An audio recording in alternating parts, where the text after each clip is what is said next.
हामी सबैलाई थाहा छ कि मानवले वातावरण प्रदूषित गर्दैछ र जलवायु परिवर्तन निम्त्याउँदैछ। सायद त्यही कारणले पृथ्वी हामीसँग रिसाएर कहिलेकाहीँ भूकम्पको झट्टी हान्ने गर्छ। हो मैले मजाक नै गरेको, जसरी जिन्दगीले तपाईहरुसँग गरिरहेछ। अनि सायद यो पृथ्वीको हामी मानव जातिलाई चेतावनी दिने तरिका हो। तर हामी परि मानव जस्तो देखिने दानव हामी कहाँ चेत्नेवाला छौँ त? तर हामीले जान्नुपर्ने एकदमै महत्त्वपूर्ण कुरा के हो भने आखिर भूकम्प चाहिँ कसरी आउँछ त? पृथ्वीको क्रस्टमा अचानक ऊर्जा निस्कने कारणले भूकम्प आउँछ।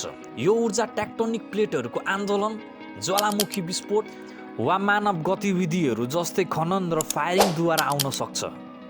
धेरै जसो भूकम्पहरू टेक्टोनिक प्लेटको कारणले गर्दा आउँछ।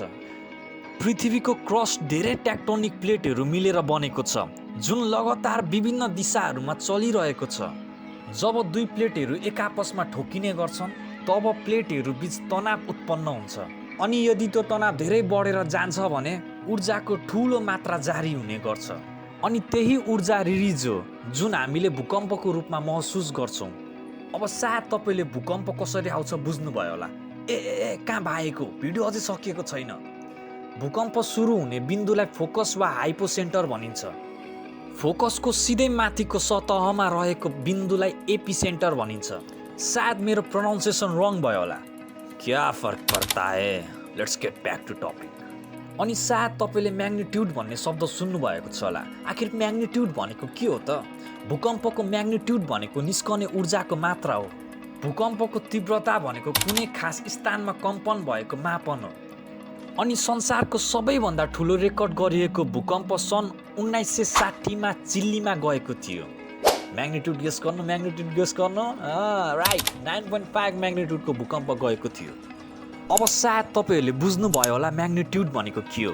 अनि त्यसै गरी सबैभन्दा घातक मतलब सबैभन्दा डेन्जर क्या अब रेकर्ड गरिएको भूकम्प भनेको 8 म्याग्निट्युडको भूकम्प थियो, जुन 1556 मा चीनमा आएको थियो। अनि बडो दुःखको साथ भन्नु परिरहेछ कि अनुमानित लगभग 8,30,000 मानिसहरूको मृत्यु भएको थियो। अनि नेपालमा पनि भूकम्पको कारणले धेरैजनाको मृत्यु हुने गर्छ। अनि यदि तपाईँहरूलाई नेपालमा भूकम्पको इतिहासको बारेमा थाहा छैन भने मैले माथि आई बटनमा एउटा भिडियो हालेको छु, भिडियो अवश्य चेक गर्नुहोला। भूकम्पले विभिन्न प्रकारको खतराहरू निम्त्याउन सक्छ। ल्यान्डस्लाइड र सुनामीहरू जस्तो खतरनाक डिजास्टरहरू पनि भूकम्पको कारणले आउने गर्छ। के भन्नुभएको? यति छोटो समयमा तपाईँले भूकम्प कसरी आउँछ सबै बुझ्नुभयो होइन त? ल ठिक छ। आजको भिडियो तपाईँलाई कस्तो लाग्यो? यदि आजको भिडियो तपाईँलाई मन पर्यो भने अवश्य पनि लाइक, कमेन्ट अनि सब्सक्राइब गर्न नबिर्सिनु होला। हस् त, धन्यवाद।